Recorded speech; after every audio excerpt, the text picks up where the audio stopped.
It's like being a violinist. You don't hit that note and play that, that music and then you're done. Okay, I'm done. I'm going to play that way for the rest of my life without practicing.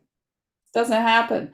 So Mm-hmm. you have to continuously practice your craft and learn from other people and keep yourself humble enough to learn. Humility allows you to learn faster than arrogance will ever make you seem like you know everything. Right. What's up, you beautiful beasts? I'm Katie. I'm on a mission to help humans become the best possible versions of themselves and to strive for overall health, mental health, emotional health, physical health, all of the healths, without ever having to step on a scale. I have had the privilege to talk to all kinds of different humans who've been through a plethora of experiences just being a human and existing. I believe that every single time somebody shares their story, at least one person listening will learn from it, be inspired by it, and maybe, just maybe, even change the entire direction of their life. These are the stories of humans unveiling their beautiful beast. Keep listening. This is the Unveiling the Beast podcast.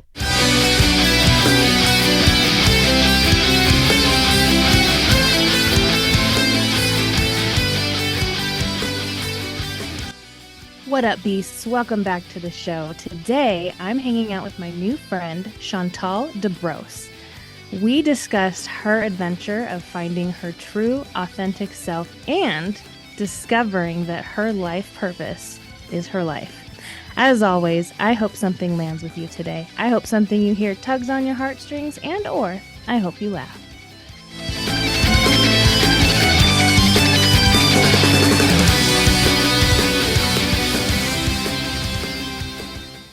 So I think the coolest thing about this is I've had this podcast for a while. I probably have like 50-ish episodes, and I've only ever interviewed one other stranger. Okay. So, and these it's fun. I like meeting brand new people. So, welcome to the show. Well, thank you so much. I'm glad to be here. So, tell me a little or a lot or maybe medium about you. Well, I really liked the title of Unveiling the Beast. For some reason, I just intuitively knew that it had to do with unleashing your true self, your inner power. And I think that's why I said absolutely yes, let's do this. Because originally, when I was a kid and we were leaving my native land, which I was born in Haiti, so there were a lot of some political strife that required that we leave, otherwise we'd be killed by the dictator, our entire Right. family. So many of the things that I learned was to protect myself at all costs. Mm-hmm. So whether it was because of my religion, I had to be cautious so that the bad things wouldn't happen, or that the bad beings wouldn't get you, or you wouldn't Yeah. become a bad person.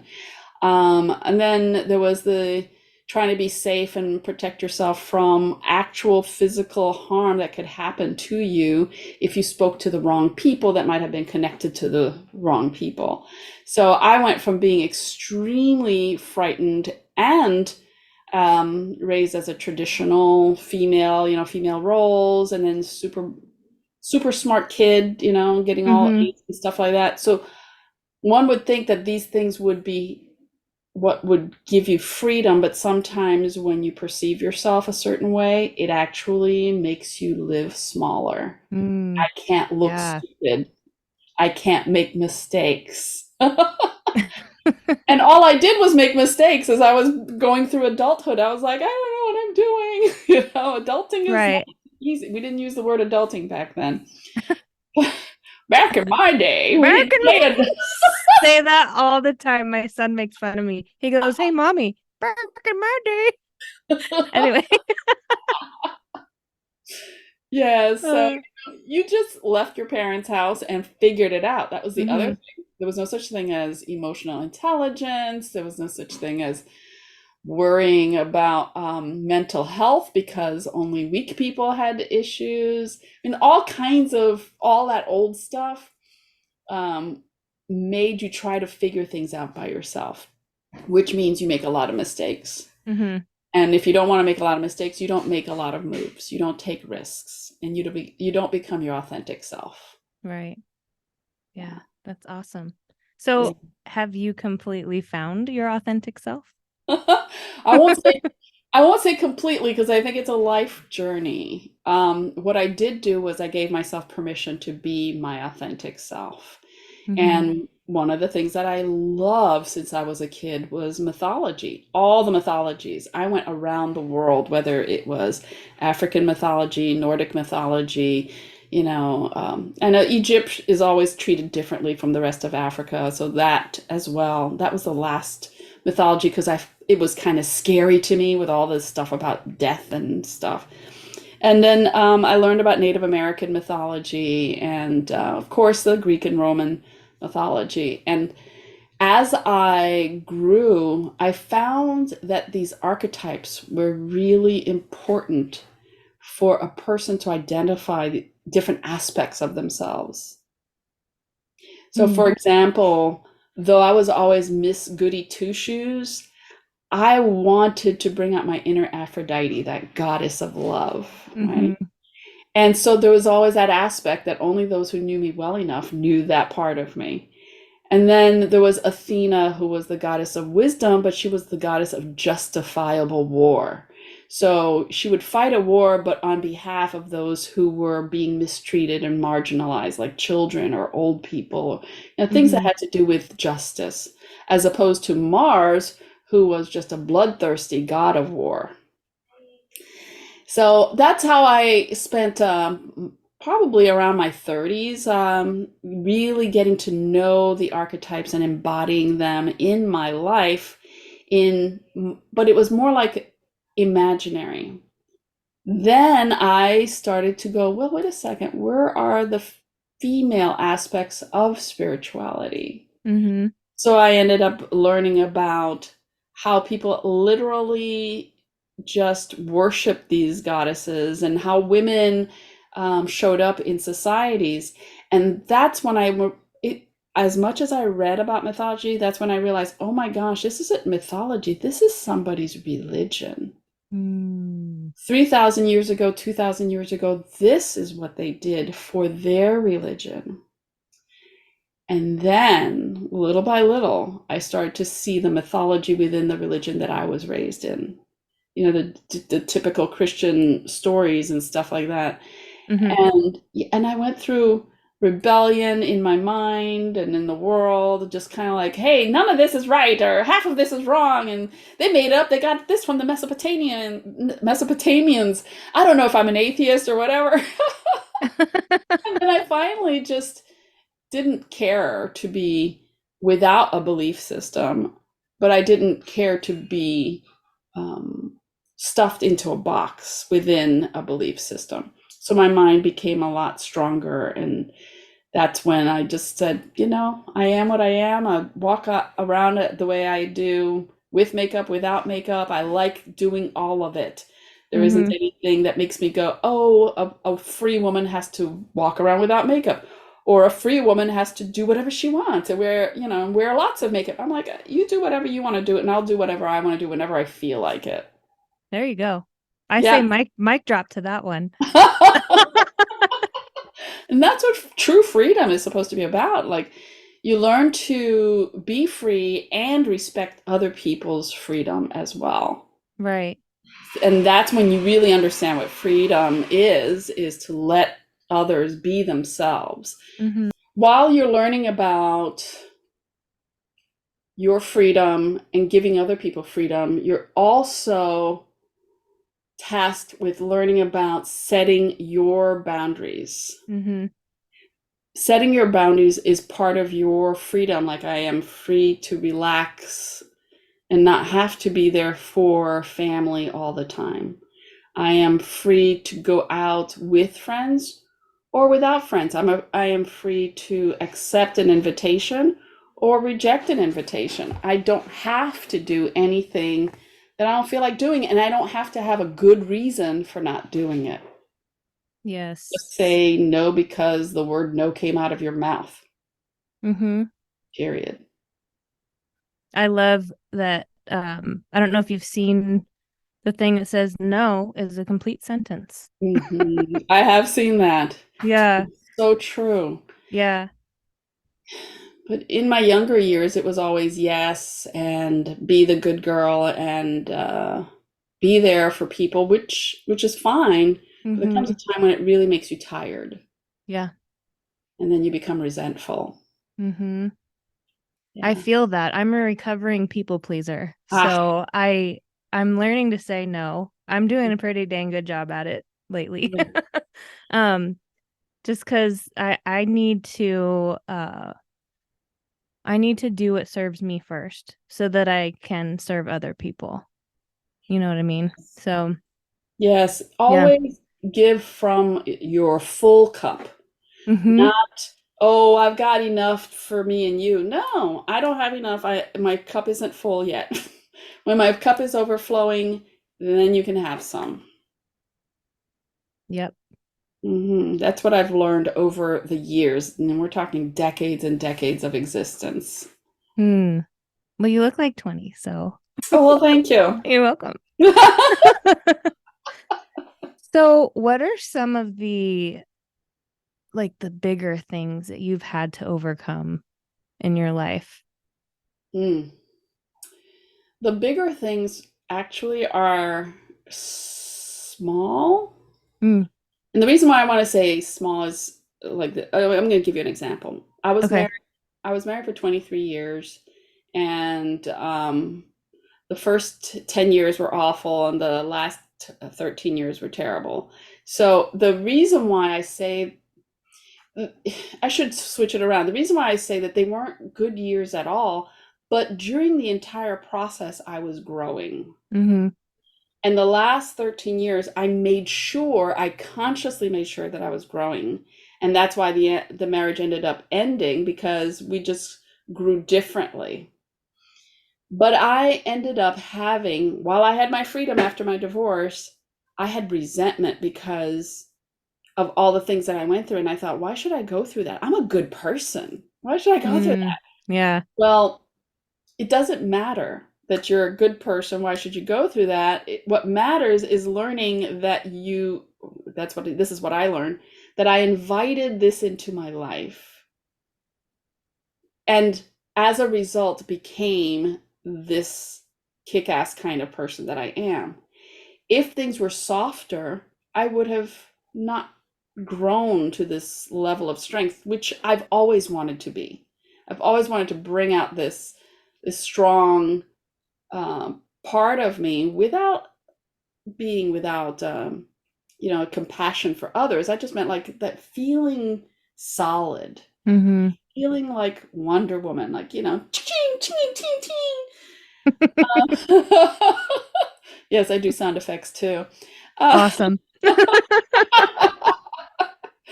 but Uh, the the so I've been divorced for like 10, well, actually 16 years or so. I don't remember. Whatever. It's been a long time. And I realized that I still had a little bit of resentment. And that little resentment was really coming back every once in a while. And then as I sat and thought about it, I realized there were resentments that I had toward other people. And I went, oh my God, I didn't let those things go. How much longer am I going to resent things that happened 10 years ago, 15 years ago, 30 years ago? They are energy leaks. They are pebbles in your shoe that ends up, you end up having an open wound yeah. because you didn't take it out of your shoe. So that's what I mean by it's the little things that were the big things. That it's like big thing was when I suppressed my anger for all those years of being Miss Goody Two Shoes. So step two was releasing my anger and not feeling bad about it because they deserved Mm-hmm. it.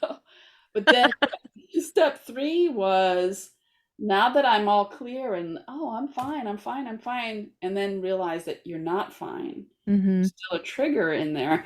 That's where the big work is. Were any of those small resentments toward yourself? I never resented myself. I got Mm-hmm. pissed at myself. So I want the the distinction between resentment is almost like, why did you do that to me? And when I'm feeling by saying I was pissed at myself is more like I already knew that I shouldn't have done this, or I shouldn't have said yes. I shouldn't have gone through that last relationship that I was in. Mm-hmm. And I did it anyway. I mean, I know better than this. Something fell off my desk there. But That's good. I knew better. And yet I still made mistakes, and then I had to learn to have that grace toward myself, that Yes. giving other people a pass to let them come into your life with their flaws and whatever. Oh, everybody's human, blah blah blah. Yeah, whatever, but you need to try a little harder when you come into my life because I'm doing the work. You need to do the work too. Otherwise, being alone is much better. But that's where I am now. When I say being alone, I'm not alone because there are people around me all the time, but not having to be in a relationship so that I can have a relationship was is the very last obstacle I would say that I had to go through Mm. when I finally felt and embodied the words that I would say. Where before I'd say, "Oh, it's okay, it's all right that I'm single," but then I dated somebody that like took me to the cleaners. And now it's like, you know what? I'm really good. So each of these horrible things that I've gone through have made it very clear. Like drew a line in the sand, Mm-hmm. poured concrete in the line, built a wall, and said, no mas, no Nope. more, ain't happening.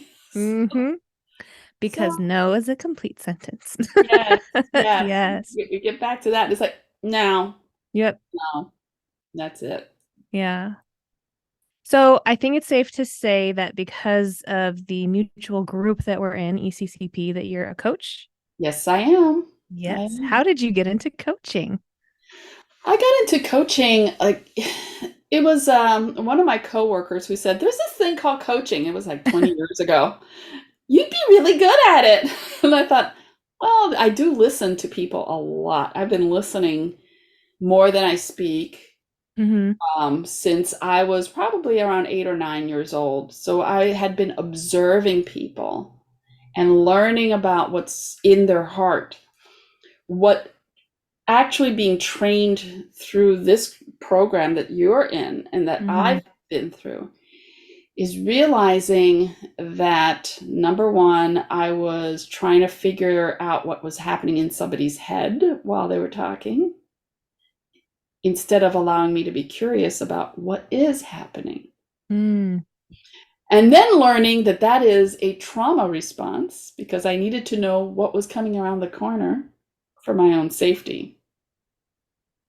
So when you have the right kind of training, it shines a mirror and a light at the same time at you, where you're like blinded, like, oh my gosh, I can't believe this about myself. And these things that I had been doing where I thought I was doing the right thing, it's not that it was horrible, but it's there's a better way, to be a listener. Yeah. And one of the things you do learn by going through ECCP is how important it is for you to know that you know, and that you don't need another book, another certification, another, I'm not saying there shouldn't be continuous education because Right. it's like being a violinist. You don't hit that note and play that, that music and then you're done. Okay, I'm done. I'm going to play that way for the rest of my life without practicing. Doesn't happen. So Mm-hmm. you have to continuously practice your craft and learn from other people and keep yourself humble enough to learn. Humility allows you to learn faster than arrogance will ever make you seem like you know everything. Right. Hmm. Yeah. I do try to make it a point. I schedule learning in the morning before everyone wakes up. So whatever I'm studying, like lately I've been studying sleep and how sleep affects every single thing in your life because Hmm. just recently Well, I'm still recovering from a very long time of chronic sleep deprivation. So, that's what I've been studying, and I make sure to schedule time in the morning just to learn because I love learning, and it's so important for us to always be learning because you never know everything, It's so you true. know. So true. Keep that curiosity like a child, you know? Yeah. Mm-hmm. Yeah. So what kind of people do you tend to coach? I coach women who are in the executive level, as well as it seems like there are two opposites, as well as people who are in the creative realm. So people who want Oh, to become authors or who want to get over their fears in their acting or in their, performance. that's awesome. Yeah, thanks. Yeah. Well, I also still have a full-time job. So I Okay. think that's what allows me to play in both arenas. So what made you decide to um coach those people? And I'm asking because typically we coach like the former versions of ourselves. So, Well, well, because I'm in I work at a hospital, so it's still a corporate environment. hmm I'm not a nurse. I'm in, the quality assurance area. And I'm also a person who's very artistic. And one of the things that has helped me in life was acknowledging the artist in me, mm, the singer, the painter, the writer. And those are the things that made me go through the deepest, darkest moments. It's just being creative yeah. and going to the art supply place, and gluing things. If I was like I don't want to draw anything. I'm not great at it. I'm not saying I'm great at it. I just, Right. right? But I would just go and get stuff and glue them on cardboard or a canvas just, uh, and just the process of creating something that didn't exist before is so important for realizing that you can come up or allow the solution that wasn't there before to hmm surface for you the way the art surfaced by just not trying to control it. Mm, I like Yeah. that. I love that you say I'm not good at it because so many times people are trying to perfect what they're doing instead of just enjoying the process of doing it for the sake of doing it. I try to do that with dishes. In what way? Washing them Well, or creating dishes? well, I guess that would be the opposite. I hate doing dishes, so I try to make it like therapeutic when I'm like scrubbing Oh, the okay. dish. All right. Anything can be meditative. Yeah. Yeah. Yeah. So, um, at the creative part, when I say I'm not good at it, that would have stopped me from Mm, painting. Like, my worst talent is painting. That would have stopped me years ago because I wasn't good at it. And I have a sister who's an artist that paints mm, and sculpts. And, well, I'm not as good as she is. She's the painter and I'm the, whatever. And instead I was like, I can paint too. What does a 2 or 3 year old do? They go, look at what I did. And what do we hmm say? Oh, wow. So why don't we Yeah. do that for ourselves? hmm Mommy, here's a portrait of you. It's like, Thank you, honey. like I have a seriously? 6-year-old, so I just uh, loved everything that they did. And then there are things like, let me give you an example of a collage that I did, right? You're just taking pictures and you're gluing them onto paper. oh, I like that. Yeah. So, these are sandals that from an Egyptian museum thing, ancient hmm Egyptian sandals, but they look like boats on the water. And then I put rebirth and discovery as words, and then a little bit of gluey, sparkly something, and a butterfly and the Egyptian, this whole Egyptian motif type hmm going on. So you can do anything to just stop spiraling inside the cage of your mind. Yeah. Because the cage of your mind is created by you. In order for you to just do this and walk out of it and then watch it dissolve, you have to be in creator mode. That's what I've noticed. So when I'm talking to people about getting another job, coaching them to move past their current position because they're not being treated properly, Mm-hmm. they have to get into a mode where they can see what is not already there and go through the process and step out on that limb that, yes, I'm worthy and I can do this. And then just give yourself time. You have a job, you don't have to rush to Mm-hmm. run away. Just simply see what's out there. Some people, their creative endeavor is gardening. It requires time for you to sit there and pull out rocks, make sure that the dirt is nice and balanced, make sure that you've got the right plants in the right place for the amount of sun Mm-hmm. and all that stuff. I'm not Yeah. big into gardening. I like to look at it. I don't like to do it. Because I'm like, oh man, I put that there and it's dead. But if it makes you happy, that's the other thing. It has to lift you out of the present moment. Mm-hmm. So it's not you should like this or you should like that. No, simply find the thing that makes you forget about time and then Yeah. consciously do it, meaning consciously do it so that you can forget about time instead of doing something and not realizing how good it's been for you. Sometimes we do things and we don't realize how good it is for us to do it. And so we forget to do it. Like when I was a kid, I used to ride Yeah. a bicycle, and then we get older, we don't ride bicycles anymore. Yeah. Hmm. So going back to what you said about I don't think these are the words you used, but getting into that creative mindset, how Hmm. would you recommend to the listener that they get into that mindset of being able to see what's not there? Well, first you have to know what is it that you're constantly wishing for. I wish I had this. If only I had that. Um, and really just talk to yourself and then go, why can't I have this?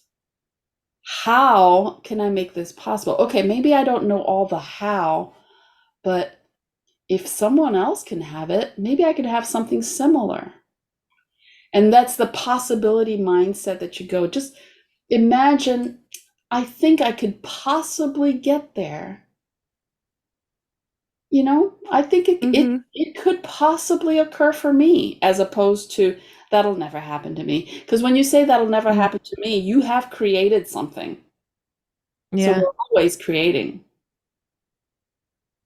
We just aren't aware that we're creating. People haven't pointed it out to you. The people that mattered, like your parents, they didn't know they were surviving and trying to pay the bills and all that stuff. So it's not to blame them. It's simply to say that they didn't teach you because they didn't know. Yeah.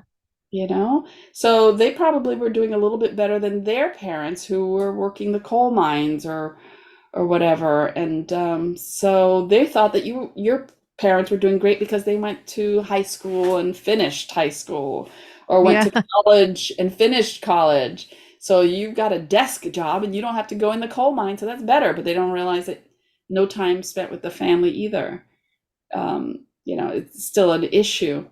So if you find that you want to be more, I like to say, don't try to run away from where you are. See where you are and then walk toward what you desire. Because whatever you run away from is going to chase you down, kind of like a dog. And you run Mm-hmm. with the dog that, like one of those kinds of dogs, not all Yeah. dogs are like this. The more you run, the more they chase after you because it's like, oh my God, I got to catch this. That's Yeah. how that breed is. Well, when you're trying to run away from your job or run away from a relationship, you will see it again in the future. So, the more you become aware that you are creating everything that is in your life, then you start to learn how to dismantle it and uncreate it Mm-hmm. to create something else. I've often given people the suggestion to buy a coloring book, a children's coloring book, or whatever you want. Now they've got these adult coloring books. I was like, man, I could have made millions of dollars. I resent these people. Let me coach you on that. No, but you can use the cheapest dollar store coloring book. Get yourself some crayons, even the yucky, waxy ones that Mm-hmm. like as kids, or magic markers, and just start coloring in these little pieces. And don't try to make it a perfect bird. Color different, every little spot a different color, and then see what happens when you pull away from it, and just become accustomed to that. And if you love to cook, try something that's different that you've never tried before, that takes you out of your comfort zone, where you have to Mm-hmm. buy an extra, I don't know, a whisk or something different that, Yeah. it's like actually do something that you haven't done before, or do it by hand instead of using a machine. How will you do it? How will Yeah. the texture turn out? How long will it take? You will lose yourself in that and look for the joy. Again, you have to decide how you're going to spend that time. And you might say, I don't like anything, but whatever, I'll try this. That's good enough. You don't have to know ahead of time that you're going to love it. As a matter of fact, it's better if you don't know whether you're going to love it or not. Yeah.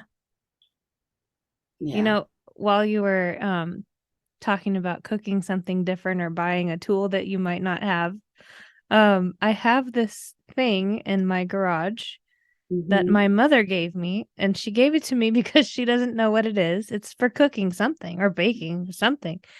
And she gave it to me because she doesn't know what it is. And I was like, thanks. And I don't know what it is either. So maybe it would be fun to figure out what the heck this thing is and then make something with it since it's been sitting in my garage for 2 years. Yes. And wouldn't that be an awesome blog post, or, you know, Yeah. It's like like a metal thing with a twisty thing and yeah, I can't even describe. you have to go to the garage to get it. Yeah. So Is it maybe I'll post that on social media. Be like, does anybody know what this is? Yes, that can Yeah. be an entire journey of discovery. Yeah. Yeah. Yeah. So speaking of journey of discovery makes me think of something that my sister and I were talking about, where I told her years ago, people would say, I don't know what my life purpose is. And I was one of those people that used to worry about what my life purpose was, until I realized my life purpose is my life. Mm, How well am I living my life? What have I learned about myself? How do I engage with other people? How am I engaging with nature itself? Do I enjoy a walk on the beach, through the woods, and through the forest? Do I like climbing mountains? Do I like rivers? Do I like lakes? What foods do I like? What foods make me feel sick? What foods make me feel bloated? It's just getting to know the subtle things that can help you have a better life. mm-hmm. Which people do I find the most toxic when I'm around them, or do I just feel tired and don't know why after I engage with them? Yeah. Just asking yourself, is this feeling good? Does it feel good? Does it feel like I'm actually comfortable in my own skin? And why am I uncomfortable? You know, Yeah. am I in a bad place? Are these people harmful? Or am I just scared because I've never dealt with my fears of clowns or whatever it is? A lot of people are scared of clowns, so I'm not gonna, it's a thing. Right. It's a thing. Yeah. Yeah. I do. I love that you mention listening to how foods make you feel because I'm very much into intuitive eating. Mhm. I'm a health life coach, and um, I own a gym, and it doesn't have a scale in it because it's Mhm. very much about paying attention to the way food makes you feel, the way the type of movement that you choose makes you feel. Like, Mhm. are you killing yourself in the gym because somebody told you all of your workouts have to be intense, or are you enjoying your movement? Yeah. So I do love that you brought that up. And you're talking about intuition surrounding your entire life. Yeah. So I think that's a beautiful expression. Well, thank you. Yeah. These are things that you learn over time. If your life is your purpose, then you will learn how to live a better life. Mm-hmm. Um, right now, I am eating differently to shed some excess weight, right? Mm-hmm. And I just posted on Facebook, I said, this is part two of the weight shedding because I believe that you should say to yourself, whatever it is your goal is, because I had inflammation and I knew the foods that I was eating was not correct. And when the inflammation was going away, I actually had greater lung capacity. I didn't know that it was going Mm, to impact my lungs that way. So right. I could actually walk further. I could start running when I hadn't run in years. So I lost some of the, or I like to say shed, Mm-hmm. released, let go Yeah. of, because I'm not going to find it again, use those words. Right. So I released some weight 2 years ago, about a year and a half ago, and I intentionally paused it because I thought I need my mindset to be at this weight, and this weight is my highest weight for the next couple of years. Mm-hmm. So when I was on Facebook and I told my friends, because they're along the journey with me, I said, here's part two, and here's why I'm doing part two. I do have a part three, and I'll let you know when I'm already in it. Because I don't tell people what I'm gonna do, because Right. gonna sometimes never happens. Mm-hmm. Gonna. I like how you I, said it too. yeah, I'm gonna do this. Nuh-uh. It ain't happening. So, after I was already, a month into this program and watching my food and feeling much more confident because now I have experience with making sure that I eat these things and avoid those things that slowly crept back into my life. Right. And because they slowly crept back into my life and I was becoming inflamed again, that was my cue. You know what to do. You know what works. It Mm-hmm. wasn't, oh, you shouldn't eat this, you're bad, or it's bad for you. No, you feel like crap when you Mm-hmm. eat this. And when you eat it for a week, you feel horrible. You Yes. aren't even giving your body a chance to clear it out when you just keep eating it. That's me talking to myself, not mad, just like these are the facts. Yeah. Hmm. So this is now my goal is to shed the other part, which is a smaller number. So instead of saying, like some people say they want to lose 100 pounds, instead of saying you want to lose 100 pounds, maybe you say you want to lose 25 and stay there because it took you years to get to that 100 pounds. Right. And then if you want to lose 50 the next time, I don't know, it depends on how active you feel or whatever. But just, take off another little bit until you're feeling so good in your body that it's not about looking like somebody who's had all kinds of surgeries and has tape around their body and Photoshop. You're trying to be like them. You need to be the best that your body can be. You want to breathe Exactly. better, move better, your joints are better, etc. So that's my motivation is, again, to feel better in my skin. Mm-hmm. I Mm, love that. yeah. I used to have an issue with the word releasing weight, and I don't know why. Maybe I need some coaching on that.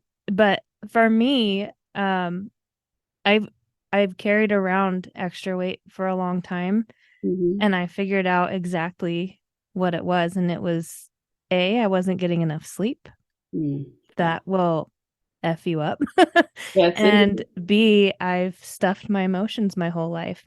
And it's amazing how I've been changing physically since I've been releasing my emotions and getting enough sleep. Those are the two things. And I'm just like, yeah. I mean, sleep especially, like I said before, it affects everything. It affects your exercise, it affects your appetite. Um, yeah, so Yeah, it's still new for me, yeah, releasing all this stuff. So no, I don't have a problem with that word because I'm releasing stuff. And it's not just weight, it's everything, yes, yes, you yes. know. I went through a time when I recognized that I had been sleep deprived for many years and that it was really increasing the cortisol level in my life. So not only did I have cortisol from stress, but I was had increased cortisol from lack of sleep. Lack of sleep just it was just a spiral. Like not Mm. enough sleep made me tired. I was too tired, so I ate whatever gave me energy and as much butter and sugar and flour as possible. Made me feel happy. And yet, eating all of that, while it made me feel happy in the mouth, it made me feel lousy in the stomach. Yes. So I started Yeah. noticing, okay, this feels good in the mouth. Well, it's in the mouth, and my brain's going, ooh, this is great. But my body's going like, oh, I got to digest this. Ooh. And after years of doing that, because I just did it anyway, I wasn't going to be like, oh, I'm aware of this, and now I'm changing my life. No, I didn't. Hmm. Just kept on going until finally there was too much that had built up over time. And I was like, I don't think this is happening because I'm turning 45. I think it's happening because I'm not treating my body well. Oh, well. And then 50. I think I should feel a little bit better. Oh, I'm doing better than other people my age. That's fine. So, somewhere closer to 60, I said, yeah, you need to change this because you want to be there for yourself in your body without having to be in a bed and, walking around with canes and stuff like that.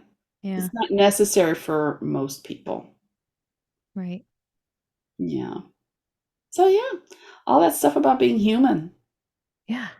food, relationships, fun, Creativity. creativity, Yes. makeup. Look at those eyebrows. You got them on point. Thank you. They're fake. Mm, Yeah. I- My eyebrows fell out when I was 34. oh, really? I draw them on every morning. Oh. I still have like little sporadic hairs to that kind of make them look real, but thank you. Do you know Well, I why they fell practiced out? drawing them. Do you know why they fell out? Was it Well, my mom's fell out when she was in her, I want to say late 30s, early 40s. So I think it's a genetic thing. some Um, hormonal thing that yeah. happens? Because I've heard that people who are low on progesterone that they'll like the ends of their eyebrows will come out. Hmm.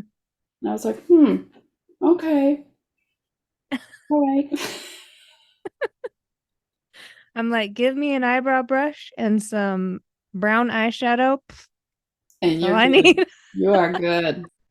Well, I think this is a good place to end it. Mm, I do have one question for you. I ask everybody at the end of every episode, okay. and that is if you had one piece of advice that you could give to the world, what would it be? Ooh, the one piece of advice that I would give to the world is that you haven't really tried peace yet. Peace really is where the profit is, where you find discoveries when people around the world are working together. They can actually collaborate better. That's when, even the planet itself, how we handle the planet instead of trying to carve out parts because this other person shouldn't be on our land, whatever. It's really slowing us down to the point where we're not making any progress. So, progress is found through true peace, not false peace. And it's up to us to figure out the distinction between them. I love it. Yeah. Ladies and gentlemen, Chantal Debrosse signing off. Until next time. Thank you.